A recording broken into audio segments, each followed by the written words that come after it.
Okay, I think we're going to get started, and what we'll do is we'll just shuffle the agenda around for what we need votes for and need the quorum for. So what we'll do is we'll defer the minutes till a little bit later in the meeting. So I'll start with correspondence. The DOH enforcement lists. Gill Hall violations, Part 800.16, paramedic certification surrendered. 4/8/15, allowed to maintain basic certification, is not able to reapply for paramedic certification prior to 6/30/16. Teresa McClear, violations 800.16G, suspended for 3 months, effective 2/4/15, placed on probation 3 months, 2/4/15, assessed a civil penalty of $2,000. Brett McGuire, suspended for 6 months, effective 4/15, suspension stayed, probation for 3 years, effective 4/15/15, civil penalty of $1,000. Michelle Barra, violations 800.15B, suspended for 2 months, effective 4/8/15, suspension stayed.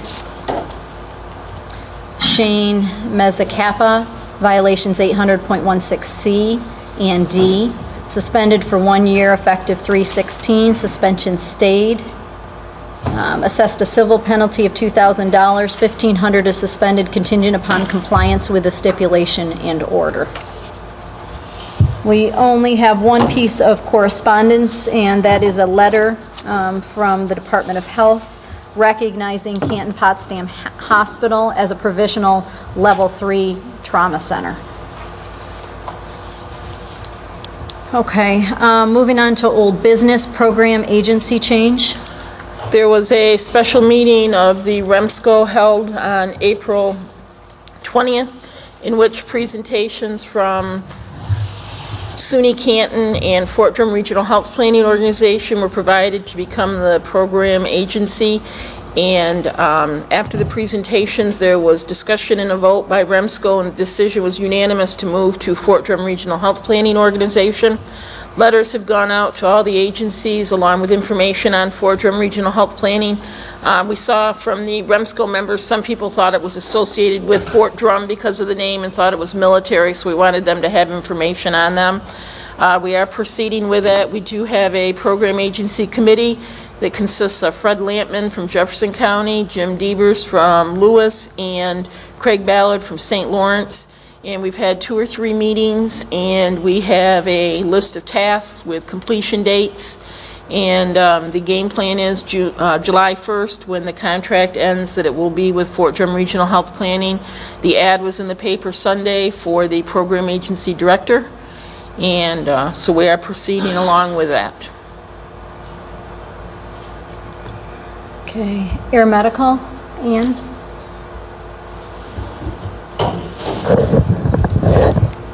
The last Central New York Air Medical meeting was on the 7th of May.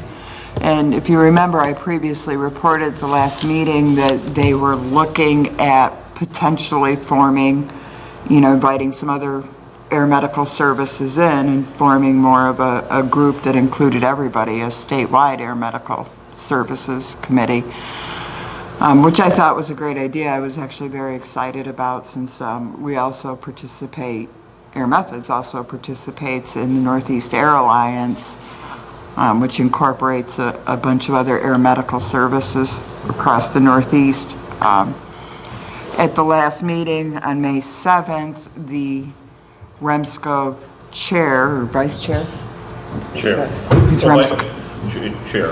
Chair. Indicated that since they were a committee of the REMSCO, that they had discussed, and they're actually going to take more of a regional approach with the committee versus opening it up statewide. And they're going to start looking more at like utilization and education and that type of stuff. So hence that changes my previous stance on our participation in that group as a region. Of course, it's important for Air Methods to continue to participate in that group. So So does that mean we need to do something for our region?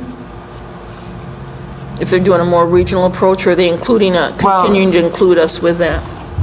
They're putting, like the education stuff, they're putting out to, like, their education and training committees, et cetera, and working with them. You know, and they're going to continue to work closely with their vendor, which is still TLC Ambulance, so I guess that's a decision that's up to this group.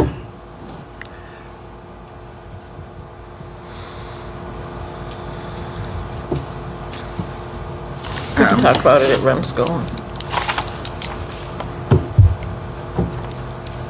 Other than that, there really wasn't any, you know, concerns over the data that had come out from us in the area, other than the size, which I'm working on, of the reports. And Bob did go through and review a couple of his, and we found a couple of errors that were just, one was a duplicated call, and the other one was indicated, it was Oneida. It was an Oswego call, and they hit Oneida instead of Oswego, I think. So those were the only things with the data, but no other operational concerns as far as utilization of the clearinghouse. So that's what I have for air medical. Thanks, Ann. Okay. Jim, state EMS meetings? Everybody have a copy? If not, I can make an airplane and toss it down to you. The state council met Wednesday and Thursday, May, and on May 14th we had a major meeting. We covered a lot of business, and we could be here all night. It's 5 pages long if you look. I want to just highlight it. The rest of it you can read on your own. I know we want to get out of here on time.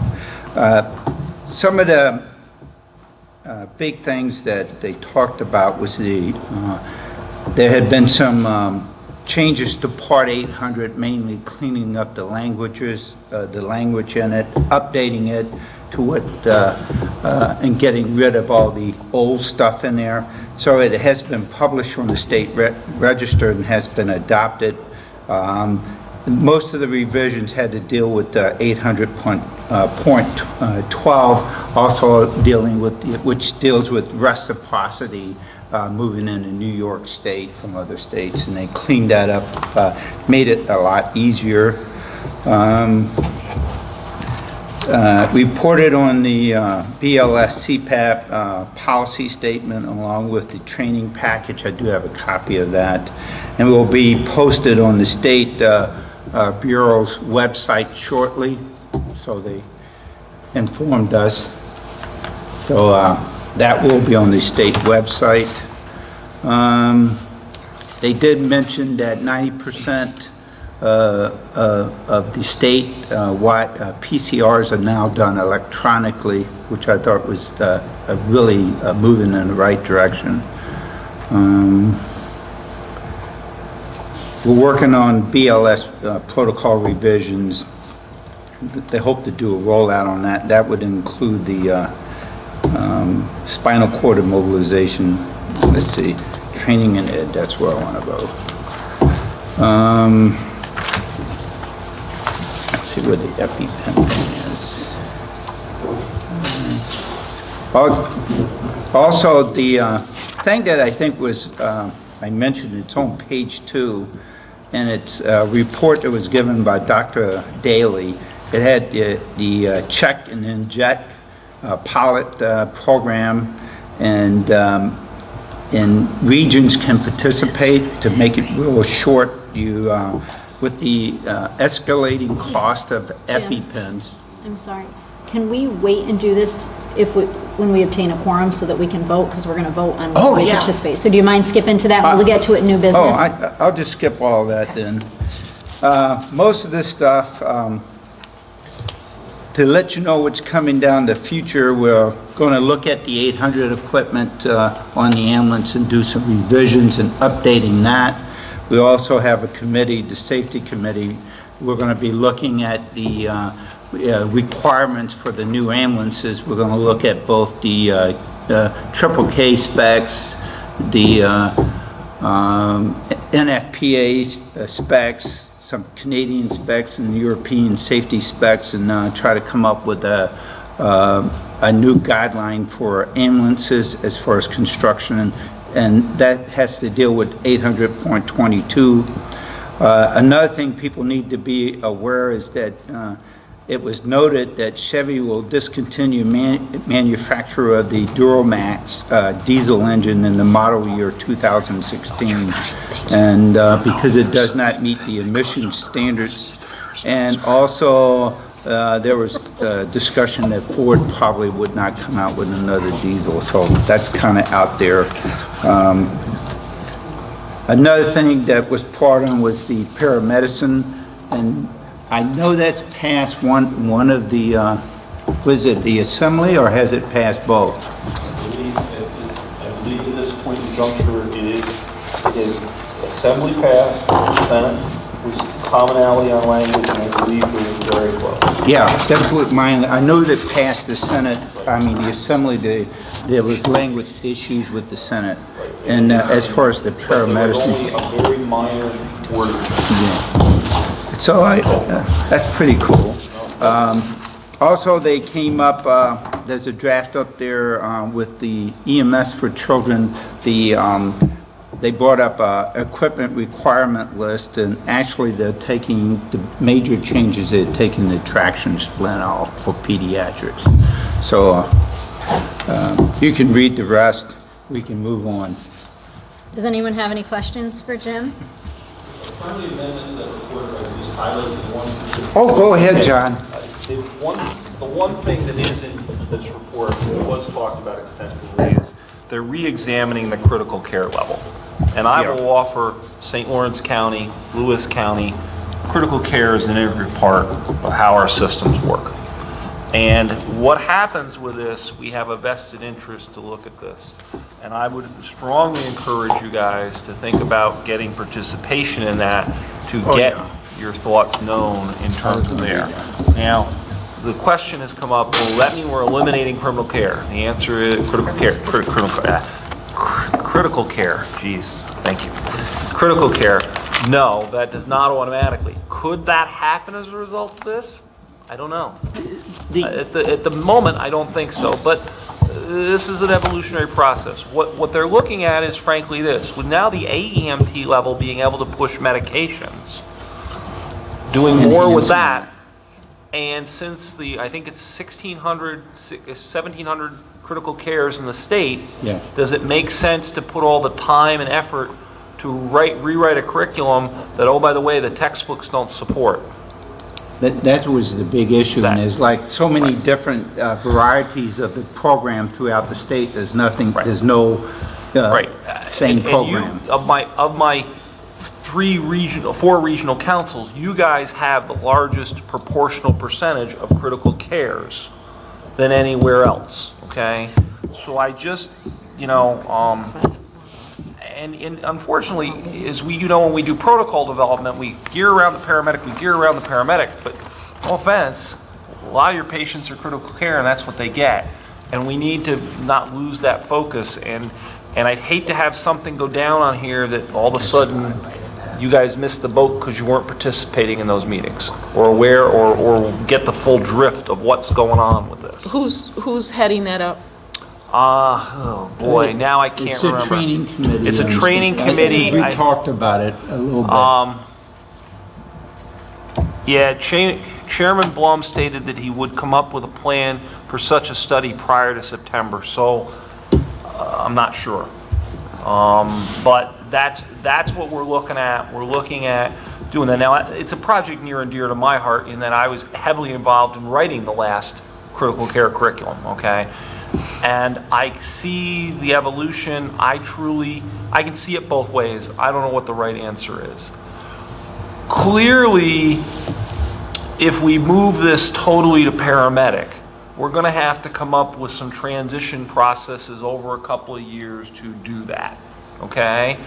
And that's okay, but then the other issue is the sustainability of that level. That's the biggie. But again, when you are downstate, as an example, when I started 30 years ago, there were a lot more critical cares than there were paramedics in the Hudson Valley region, even in New York City for a while. Then as it evolved, now you're very hard to find critical cares both in the city and in the Hudson Valley region. There are a few. I mean, certain Hutzola as an example comes to mind, so forth. But most do not have critical cares. They have paramedics. Same thing in the Albany region. The Albany region was all critical care, and then guess what? It's transitioned over, and I think there are critical cares, but very few. And so you look at it, up here, the number of critical cares outnumbers the number of paramedics.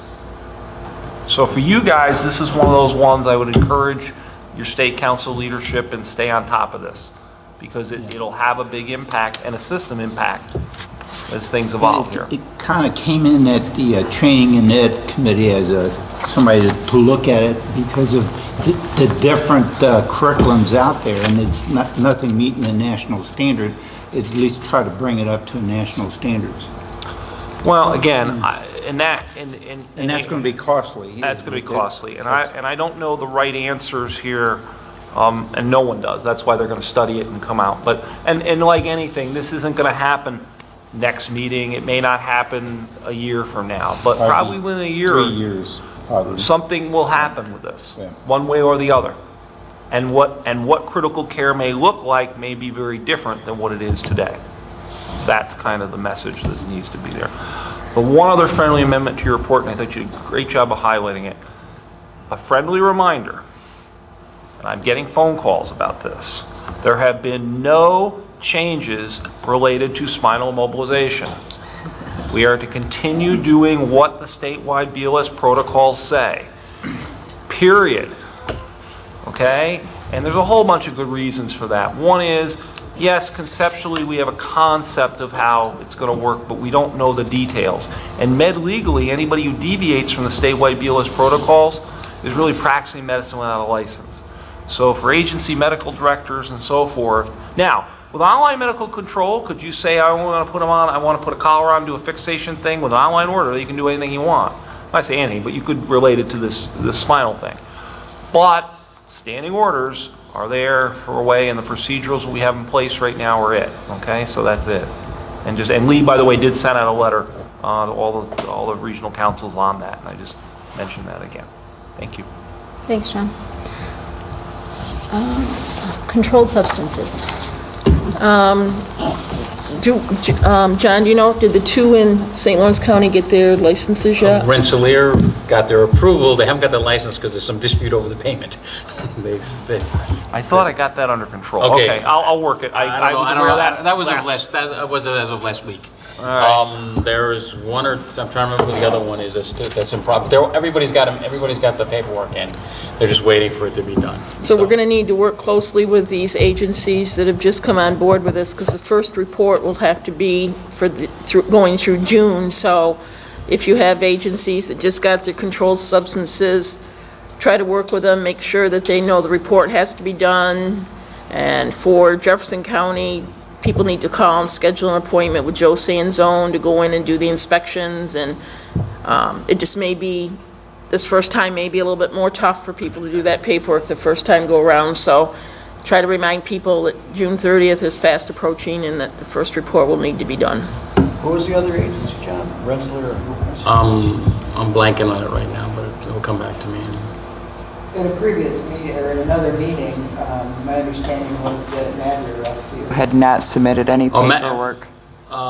Yeah, they actually, excuse me, they were the one, they haven't actually submitted exactly yet. They're going back and forth whether they want to or not, or drop back down to AEMT. That's what that was. Yeah, and just for the record, there's no requirement at the moment, because that's all on hold. Now, there was at State Council floated out a set of regs of what they're proposing, but there's no legislative sponsors at this point, and we'll see what happens. The target on that, they said, was not before January 1st that it would be. Yeah, But there's no even legislative sponsor bill numbers to that, I don't believe, so. Well, I think it's just a Part 800 thing. No, it's Part 80. Oh, it's got to go through Part 80. Yeah, Part 80, 8136, what they did do in that, they made it mandatory, because that's how they had to do that, but the other piece is, they made the reporting requirements mandatory, and failure to do that, you have to surrender your certificate and start over. Okay, and that was in that, it's in a draft. Whether or not that's gonna happen, I don't know. But the mandatory having the license was deferred was supposed to be July 1st, but it's deferred until the 800 is completely approved, and that's maybe January 1st, they said. That would be news to me. Okay, well, that's what Lee said. Okay, then I'll yield to Lee. I'm unaware of any firm deadlines to require narcotics on ambulances at this point. I'm saying that's a target. It's not a firm deadline. Yeah, Okay. we're not even close, I don't think. Okay. Deb, anything else? Or? Okay. Regulatory. Right. All right. Moving on to Spring Fling. We survived Spring Fling again. People really seem to enjoy the hands-on. The main complaint was that they didn't think we should limit it for the number of people, but we had to buy supplies for that. And then we had people, well, some people told me that I must have signed them up for that. They never signed up and all this. So then we had people that didn't do it, and I announced 2 or 3 times I had openings, but nobody took them. So, but on the evaluations, people wrote that it shouldn't be limited. So they seem to really enjoy that. So we're going to look at doing a whole day of a hands-on seminar maybe in November, and let people come in and rotate through different stations, and it'll help them tie out with CEs, but it'll offer all that stuff as well. So that's something we're going to look at. Thursday night has grown very large. We had over 130 people at pre-conference. So that was very large. Still some complaints on the food, but I just come to the realization you can't make everybody happy, so I just can't take it personal anymore and just let it go. So I think the numbers were great. Everybody seemed to enjoy the pizza and wings Friday night. We had 90 people for that, and that went very well. And I think all in all, it was a good success. The hands-on, like I said, was something new, and people seemed to really like that. So rather than trying to do it there, I think we'll look at doing a separate one day where people can come in and just go to different stations and do it that way. Thanks, Tom. Okay, EPCR. We've got agencies ready to go on from the 3-county region. They're finishing up their paperwork and getting their stuff into EMS chart, so there'll be even less people doing the manual ones here in another month or so. John, regional CMEs online. Oh, we have our own portal into the online CME system. We've signed up, to date, I've signed up 153 people, which is a little less than half of the total of everyone. I'm going to put a little incentive in for people. What I did is I did a little presentation on controlled substances, which I thought was good because a lot of people are coming online new with it. So if someone will go through that, we'll put an exam on this. If they take the little online exam, they can get an hour worth of CME. So that's an incentive to sign up for this.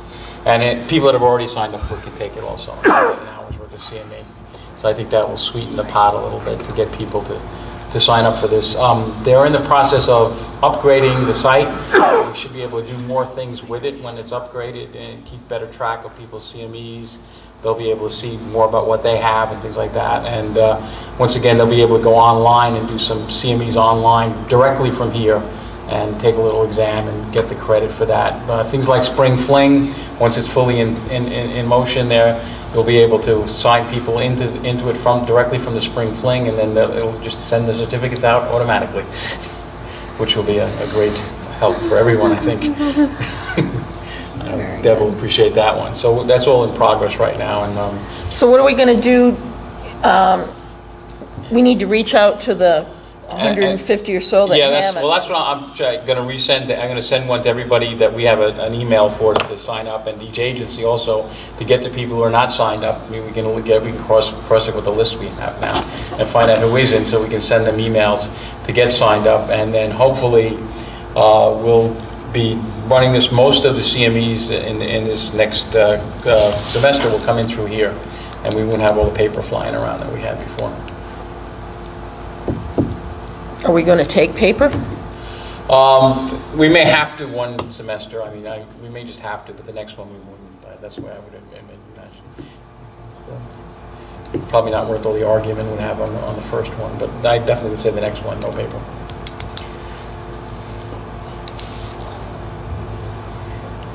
And we Okay. can charge them for the paper. Okay, we're going to table any discussion on the hospital destination committee. And so we will move on to EKG transmission. Deb? Joe Goss had sent out an email today. We've still got a couple agencies that don't have everything registered in the HIE, so hopefully we can get them done. I think everybody has all their equipment installed now. Riley, you all set? So I think we're real close to kicking that off and seeing how it works, so.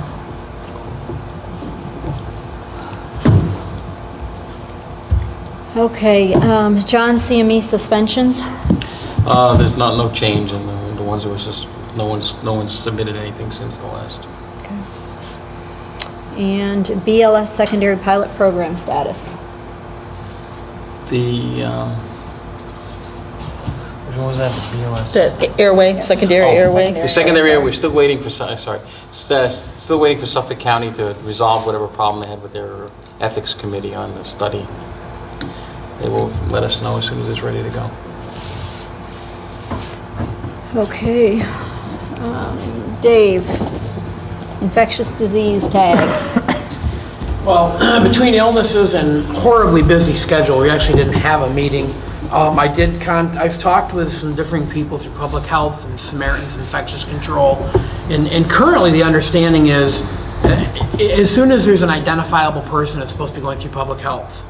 So for example, if it happened in Jefferson County, they're going to contact Jefferson County Public Health, who then is going to contact SUNY Upstate to see if they have beds available, which they're supposed to. Then my understanding is they contact Rural Metro Ambulance, and Rural Metro Ambulance is dispatched to the facility.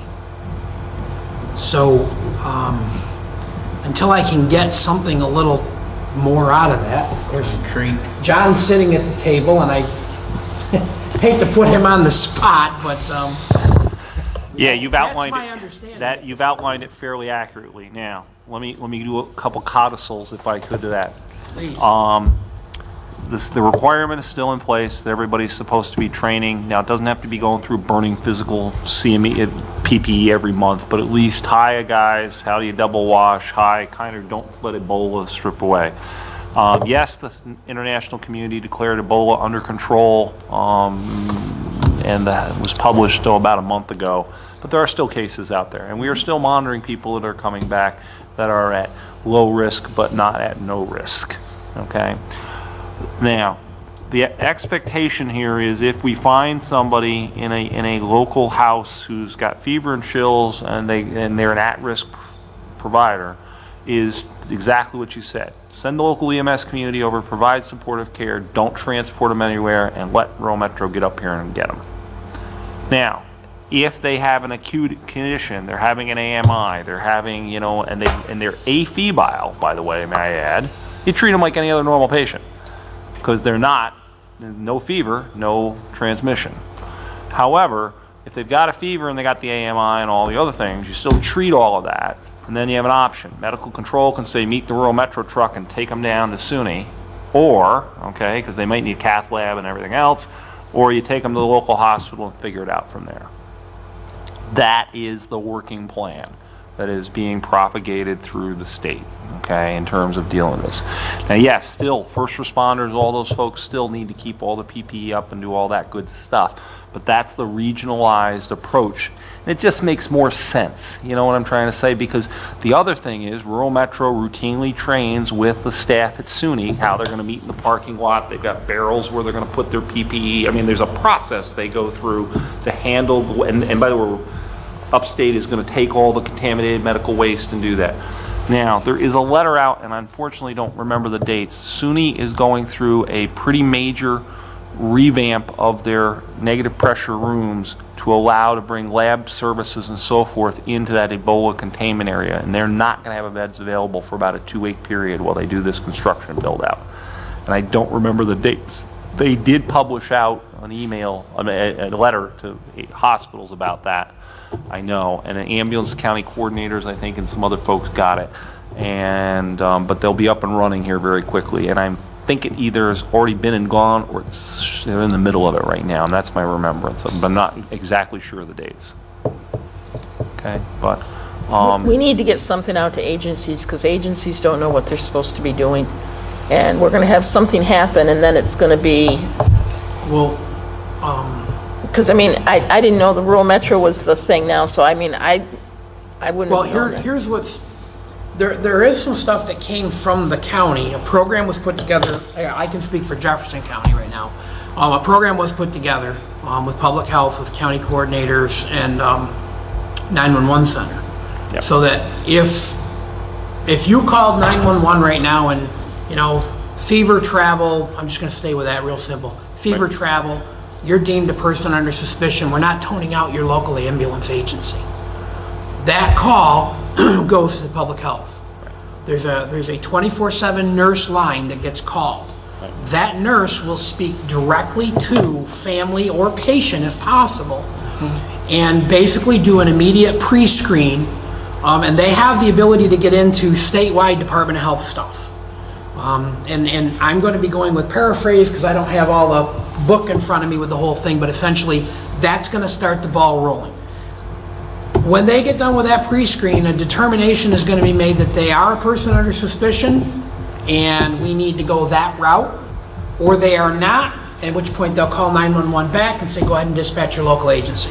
But So your local agencies, until we run into the, hi, you got dispatched to the sick person who either was an unknown third party, no screening got done, if that's the case, then when you show up, you're back to the whole, as you're discussing with your patient, and if I can throw this out just for a second, when you start discussing with your patient, for the first little bit, if you're coming in and it's the, you know, the chest pains and, you know, you've got this critical type call and you're working with your patient, you're still going to ask some questions. If it's a sick person call, you're going to ask the, do you have a fever or do you feel feverish? Have you traveled? Have you been? And now they're even backing off. They've taken more countries off the list. So it's really coming down to, we got to remember those countries that were on the list, but they've been taken off the list, and it's long enough off the list now that it's not a concern. So we're going to ask those questions. If it's yes to the travel, yes, they've been back less than 21 days, then we, as the EMS provider, need to call public health and let public health have that discussion. Right, and public health is getting notified of we just got one last week, okay? Where travelers are still coming back in, again, low risk, but not zero risk. Okay, they're being monitored for temperature, and that's about it. Now, the process here has, yes, from the very early days where every ambulance service was expected to transfer these, and I can remember David and I having the chat about what Guilfoyle was going to do here, and I said, I got a plan to have Rural Metro come up. He was like, sign me up, thank God, and to be honest, it made a lot of sense around. And now, we have a little different problem up on the bridge, which the County Health provided temperature thermometers, so forth, special training to his folks to go deal and meet someone at the border crossing to take temperatures and so forth, because there was some, I don't know, what's the right word I want to use? Not my job. Yeah, thank you. Out of other folks who were there. Now, The other thing you should be aware of on the Ebola front, we have gone around and given county health departments and so forth now the laser type temperature devices, and we've given, like many of the county health departments are getting or are going to get very shortly, some frontline equipment to manage these, to have staff better so they can stay, you know, 2 feet away but still do the temperature reads and so forth. So we're a little better prepared if this thing all of a sudden comes back into fall, back in, you know, this fall or whenever the next outbreak of this is or is not. You know, hopefully I'll be retired and long. whatever the next outbreak is. Whatever the next outbreak is. But for the moment, that has been the plan, and that has been that plan pretty much since, what'd you say, October last year? And I understand that, but we need to remember, we're dealing with volunteer services. I And get every it. day, they were getting 17 emails on Ebola, and now they've had nothing. So in their minds, it's, I haven't heard anything, so it must be everything is normal. And that's why, and it can't be just Jefferson County, we've got to make sure all 3 counties, that we have a plan together so that, we just need to get something, because I'm afraid it's, because they're not hearing anything, then people have, Well, Won't lax on and it. quite frankly, I have no issue with, you know, going ahead and, you know, we had the training here and it was very well attended by 20 people. We had 4 different training sessions when this was hot and heavy and everybody was getting all the emails. And we had 20 people come to our training sessions over 4 sessions. So they really didn't care when it was hot and heavy. The issue where, I'll back up to what I was going to say. Jim and I put a program together. I have no problem. I'm sure Jim, we would not have a problem going around and, you know, take the dog and pony show and go do it with some people so they can see that here's what you would have to do should you fall into this case, but hopefully that won't happen because here's the big plan. And at least give them that. That's not an issue to go ahead and do that throughout the 3 counties. Again, we held it here in Jefferson County 4 different times. I would have no issue at all doing it in St. Lawrence County and Lewis County, and again in Jefferson County. now, is rural metro covering St. Lawrence County as well? They're covering basically anywhere where there's an open bed that the transferring hospital wants them to go. So as an example, let's say, I don't know, they've got one out in Monroe County because they're all filled up and you got to send them out and they want to transfer them to upstate. They'll go out, go get them, bring back. So whatever relationships or referral relationships are there, they will go. Okay? But governor goes on a call for a sick person, and they get there, Yep. and they deem that it meets the criteria. Okay? Is that rural metro coming to governor? If the patient is going to be transferred to Syracuse, the answer is yes. If they're going to go to Albany, not Albany Med, it's a bad example. I can't remember what, Albany Med did not. Burlington. Okay?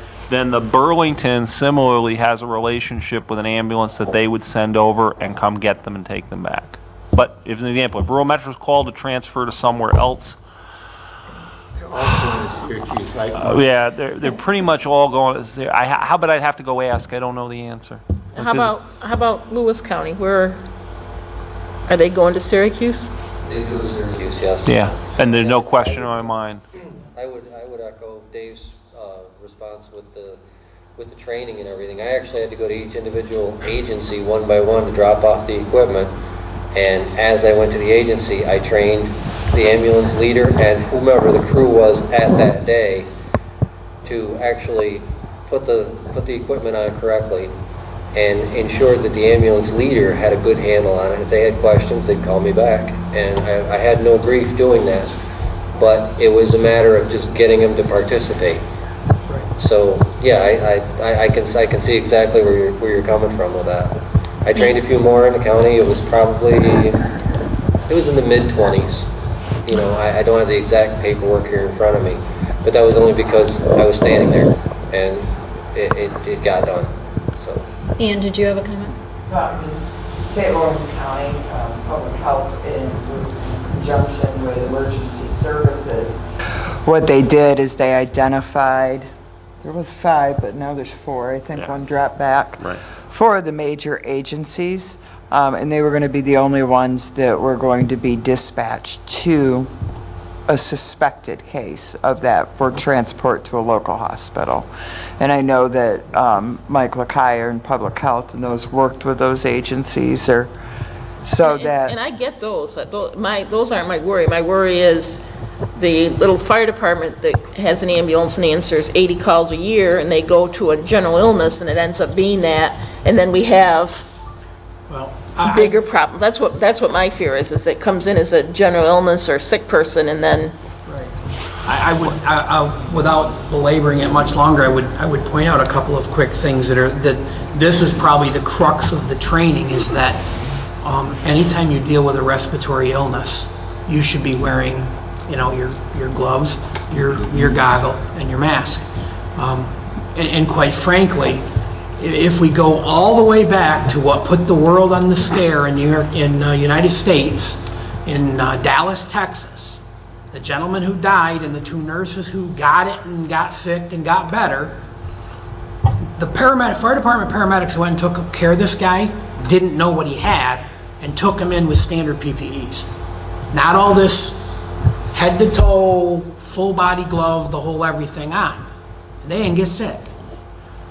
The people who get sick are the ones who are dealing with the person putting out 3,000 liters of effluents all day long, cleaning them up.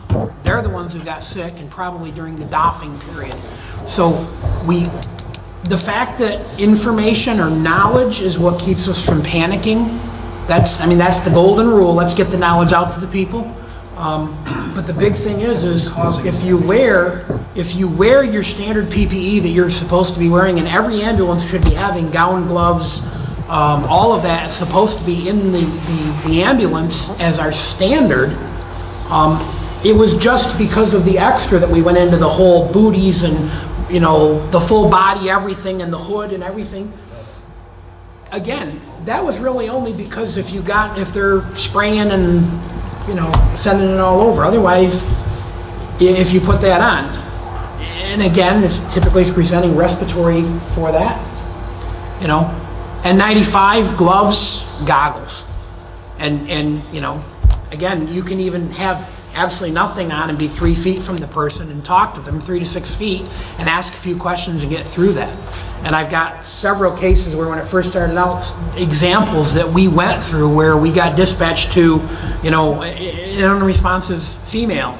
And as we walk in, the husbands are, do you feel like you're gonna throw up again? Okay, just everybody stop, ask a few quick questions. That wasn't the case. Go in and proceed and take care of the patient. So it's really just a matter of that quick, and that information went out by email multiple times. But we definitely could put that around and be glad to if that's something somebody would like us to do. Let me just sum this up this way. Ebola is clearly, for this outbreak, waning to the point it's become much more controllable in the international world. That we know that. The Centers for Disease Preparedness, CDC, has told us that's World Health. Folks, there have been probably 10 or 15 known outbreaks of this disease since its discoverance of significance, and there's probably another 15 or 20 that were minor outbreaks. This one just happened to be the biggest, and it caught us here on our home soil, and that's what threw the fear of God into all of us. Now, like anything, this one will wane, and who knows when it will rear its ugly head again. We could be back in the same business in the fall. Well, and that's why we called the cat. We didn't put Ebola, we put infectious disease, just to have just something to get people a No, I get reminder it. that. The biggest hassle we have is simply this. We don't do well with normal PPE to begin with, daily in EMS. Okay? As an example, if I see I routinely, when I give a mini neb in the back of an ambulance, I wear an N95 mask. And you know what my EMTs and you watch the ED staff when I'm still giving it, walking in with a mask. They get rather excited. And it's like, no, I know he's got pneumonia, that's it. I just don't want his bacillus. Okay? And you're bronchodilating and coughing and hacking, and I just don't want it, that's all. It's not that, but wow, if you do that in this industry, you're considered a zealot or some weird person. But that's exactly what Dr. Daly said in one of his presentations was, you're doing a respiratory call, put on an N95. Yeah. That's standard precaution, and we don't do it. But so Dave, perhaps that can be the message too, and a more Certainly. important from an Push infectious that a disease, little not more necessarily an harder with the Ebola providers. specifically Correct. too, but Yeah, good but- PPE and reminder, perhaps we could do that too. Certainly. Okay. We could, I guess my question then would be to come back with, what is it we want? Do we want a document that can be put out to people? What would you like from this then? Originally, think I was would be looking most at how the effective? transportation's going to occur, but it's developing into others. So what would you like? Probably document. You're not going to get a groups of people together, correct? I'm wondering if we could put together some posters or something that can go to the agencies that they could post that talks about good PPE and proper donning and doffing and just some general, think about the N95 when you go on the respiratory calls and. We have a bunch of that already that we're using. We put it together and get it to folks to look at. And That'd be if great. we're okay with it, then we can get the Yeah. program agency to distribute it Because electronically. if we did it posters like that, I mean, we could even maybe laminate them and get them to each of the agencies that they could post in their departments so that Just as a regular reminder. the people would have it to look at and. Most everything that's being used is off the CDC websites. Yeah. Certainly, thank you. Thanks, Dave. Okay, medical legal review training class. I think that was Ann? Ann and Mark, wasn't it? No? Ian's. Not you, Mark, no, Mark Tuttle. Mark Tuttle. No, Ian's giving me a look like. So it was just Mark? Was it just Mark, Ian? Maybe it was just more. Was it just Mark? I don't think Okay, I was on all right, that. we'll just, we will just table that one. That was operating outside the scope of practice. Debbie had put together a draft policy about scope of practice, wanted it. and nobody wanted it, and they said we could do it as an education piece, and And Mark was the one that was gonna do it. Okay. Yeah, I was gonna say, I don't think I got on that one, but Sorry, we just, we thought maybe it included you as well. I am Okay, getting how up there in about- age, I could How have. about Ian, how about urgent care center identification? That one I did. I was actually quite surprised. There's not, nowhere near as many urgent care facilities in the Tri-County area as I thought. I knew Bob had told me there was only one in Lewis County. we're getting one in Adams. Cool. So I did put the list together. It went out via email today. I know most people probably didn't have a chance to see it, but Debbie did send me back one that's across the street from Samaritan that I don't think I had on the list. So if you do get a chance sometime to gander at it and see if there's anyone that's missed on there that you're aware of, please let me know. It's not I don't think it's a time issue right at the moment. We got a month of summer.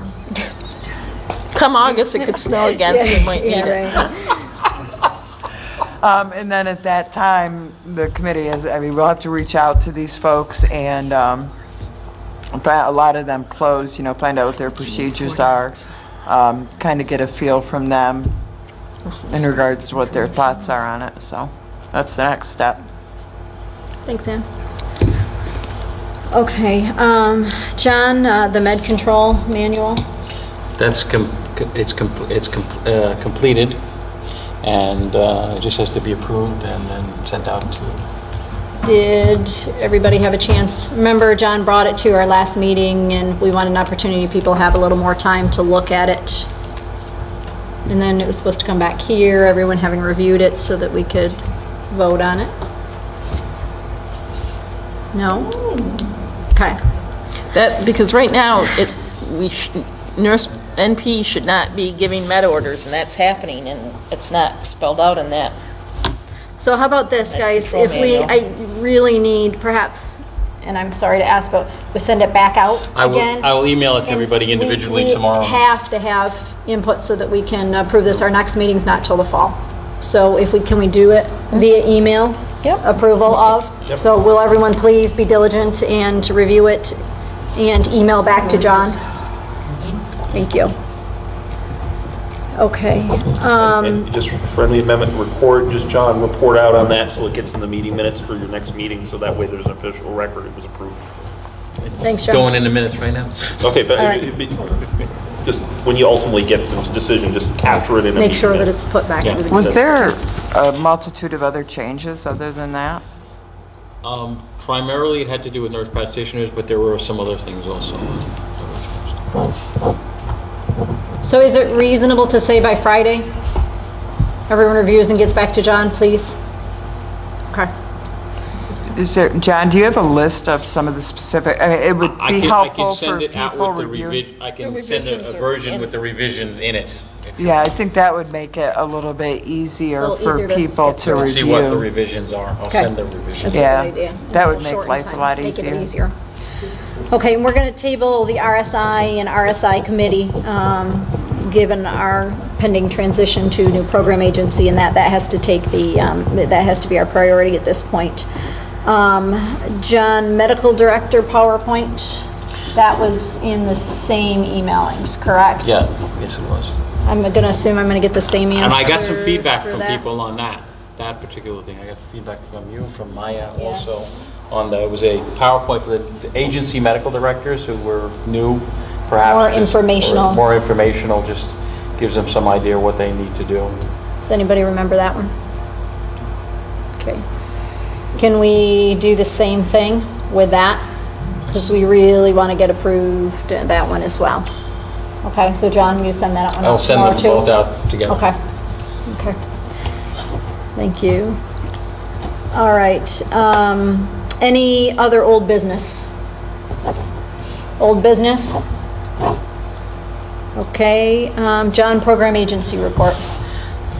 Let's go to- Just on the EMTI, AMT upgrade, Colton has they've got their letter from St. Lawrence. They've completed everything else, and the health department's moved them over to AEMT. West Potsdam is still thinking about it, but I told them that they have till July 1st to think about it, and it's too late to get through this committee. So as of July 1st, I think, John, I'm not correct, they'll revert to EMT Basic. Correct. And I haven't heard back from 3 Mile Bay, so I'm not sure exactly what they're doing. I thought they previously dropped, Yeah, they downgraded Did to they basic. downgrade? Okay, BOS. Maybe they thought I was redundant, okay. Yeah, So they that's- downgraded. It's just West Potsdam that has to decide. Inspections, Madrid Rescue and Rensselaer Falls, and the Colton for their AEMT upgrade. Okay, and everything was in order. I'll skip the things that, applications, since we don't have a quorum for things. Just if, the CPAP, if anyone wants to see, that's all the new protocols are in this, whatever you want to call this, flow sheet sort of thing, which I find confusing because I'm used to the other kind for the most part. And I think I have I spoke with Andy. He's not going to have time to actually put a training presentation together.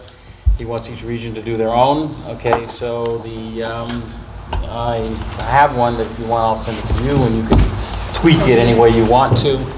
But it can, and their recommended training for the CPAP for BLS is 3 hours of didactic lecture, 1 hour of psychomotor hands-on practice, and the 2 hours written, I assume that's written and skills testing, not written and skills remediation, because there's another remediation component after that.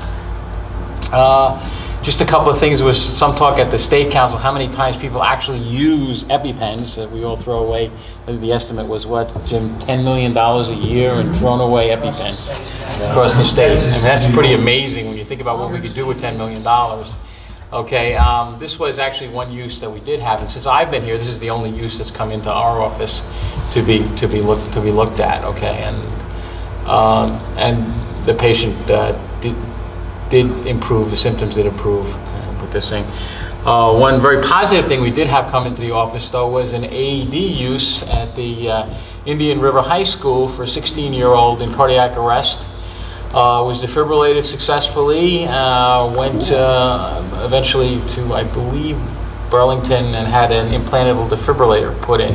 And they found his sister had the same condition, so she hadn't shown any signs, so they were able to correct that before she had any issues. So, Wow. That's cool. that's a very positive That's thing. I cool. don't usually have any positive things to report on in my report, but this is very how positive. old the forms are that are out there. Okay, and that's it for me.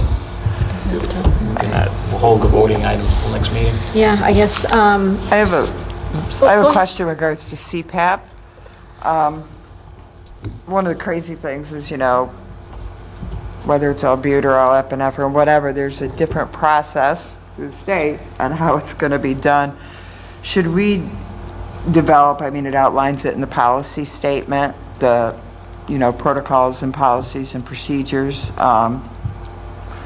Should we develop those so we have a template that can go out to agencies? So And we they're could probably follow our Narcan, our intranasal Narcan, and kind of keep it along the same, the check sheet at the Same beginning, try to process, keep yeah. things consistent for agencies so that they can follow it down through. I think that's nice. Having that checklist and having a templated format of policies and procedures makes it much easier for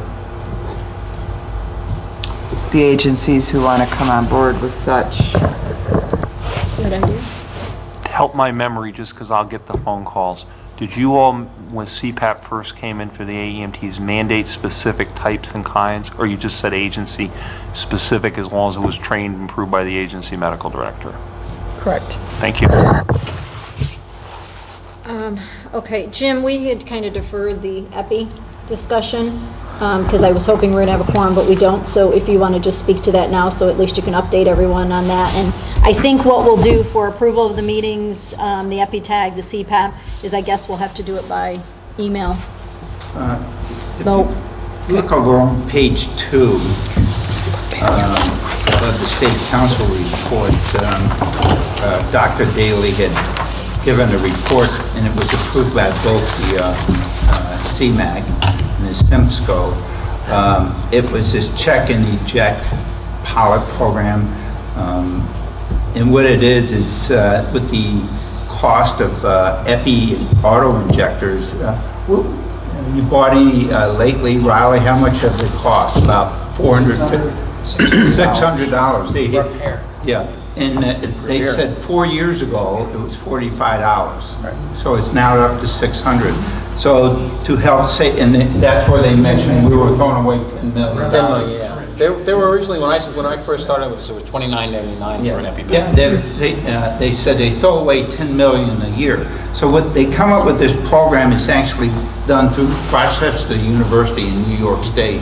And there's a whole thing that said the local REMAC has to approve it. They have to approve the agency. But what you do is you buy, the agencies will buy a $50 kit, and it's custom made from the study authors, must be purchased. And it's the training program in there. There's 2 syringes, so one's peds, one adult, and they expire when the program expire, which I think is 18 months is what they were talking about. So we kind of need to get on board with this for the agencies that are really interested.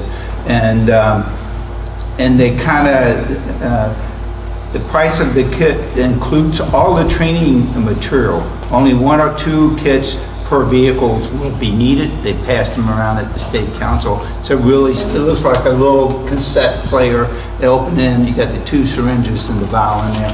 And everything's all included, so the agencies can do it. And they have to have a physician. I think Rochester has a physician on call that that you can consult with. And I think we should go with that for the agencies that want to. We can get more information. I think if our council approve it, we can call Andy Johnson and he can refer to Dr. Daly. The true cost of the kit, by the way, is about $5. The reason the $50 kit fee is because you're supporting the on-call and the study data. There's going to be data, and it's still a good deal, okay, in terms of the options. And there's been some concerns, a couple of the other REMACs I deal with, about overdosing with this. They are actually, the syringes are printed, for those who didn't see them at State Council, have lines on them. So it's relatively foolproof, and they're only half cc syringes. So even if somebody draws up the entire thing and an adult and gives 0.3 versus 0.5, probably not going to hurt anybody. And I think they went over statistically, nationally, they've had very little, They had no problems at all. no problems at all. So Washington, again, but just for the general physicians who may not be familiar with all that, that's the why of this. It's just, we're paying the $50 to support the study, but when it gets done, it's going to be even cheaper. It's going to be like $5 a whack. These kids don't talk to you like the new ones do. Well, yeah. John, Washington State did that, 198 injections with no errors. Yeah, At so- all. And every one of them in their pilot was warranted. Yeah, so, So no Jim, it brainer. sounds very reasonable for us to move forward with this, but we don't have a quorum. Can you type up a summary for it that can be emailed around so people Yeah, I can can do vote yes or no? I know we're gonna send a lot around this way by email, but again, I don't wanna wait until our next meeting in the fall. So Jim, can you do that? Yeah. Get it to John. Get it to John me, will I get it have to pictures of the everybody. kids and stuff that I took at the. So you two come up with something that summarizes it? Call me tomorrow, we'll put something together and I'll send it out. And the email needs to specifically say yay or nay. You need to vote Yes. and respond. Okay, and then we'll move forward, okay? Yep. This is a. Is that agreeable with everyone if we do it that Yes. way? Okay. Absolutely. And I guess what we'll do is just for our April 6th meeting minutes, if we just distribute them one more time and just ask for a response so that we can approve those, but I'm not so worried about those. Okay, does anyone else have new business that they need to bring forward? I'll just John? cover one question. How bad have the synthetic marijuana ODs been up in the North Country?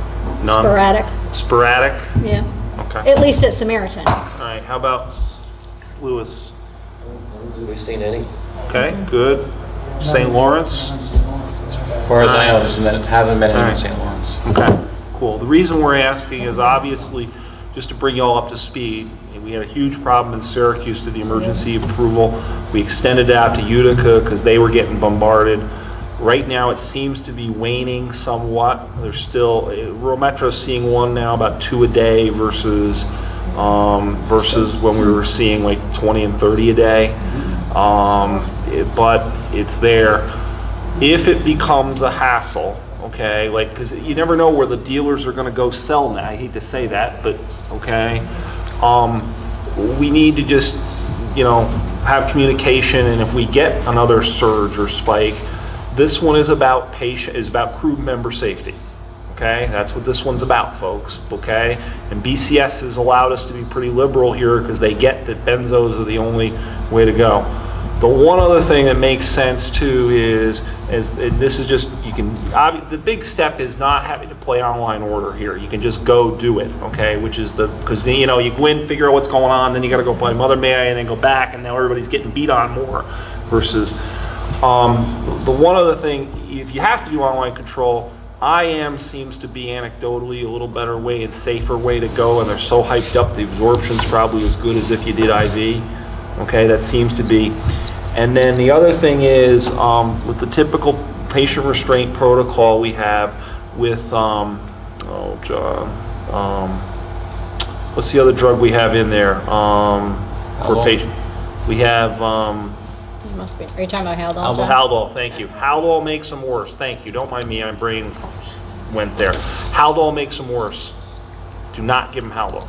And that's been proven out by SUNY and a couple other places down in Florida. They've similarly Haldol, and that's the protocol says do not use Haldol. But again, get online orders up here if you don't have the new protocol. But Haldol is making them more crazy. And yes, there have been well-documented cases, not hinged handcuffs, but the chain type handcuff or the link type handcuffs. These folks are breaking them. Well, that's what David, when I saw, I went the same way. I said, this reminds me of old-time PCPs. But they're even a little more psychotic than that. Yeah, more strength. It's been pretty wild. So anyway, I just share that. If we need to do something, what I need basically to do is poll the REMAC physician. Well, we're working on the state side, the Albany side, and then I got to do a quick phone poll of the REMAC physicians here. There was no resistance at all in both places when we did it, so I can't imagine up here. I can't Okay. imagine there would be. Okay? Okay. Thank you. Really positive. Well, we tried, Jimmy. I'm trying to, because I don't want people getting hurt. Yeah, I think the department really went fast on it. All right, does anyone else have any new business? Old business, anything else? Okay, we do not have CQI since we do not have a quorum today. And if there's nothing further, motion to adjourn? Thank you, everyone.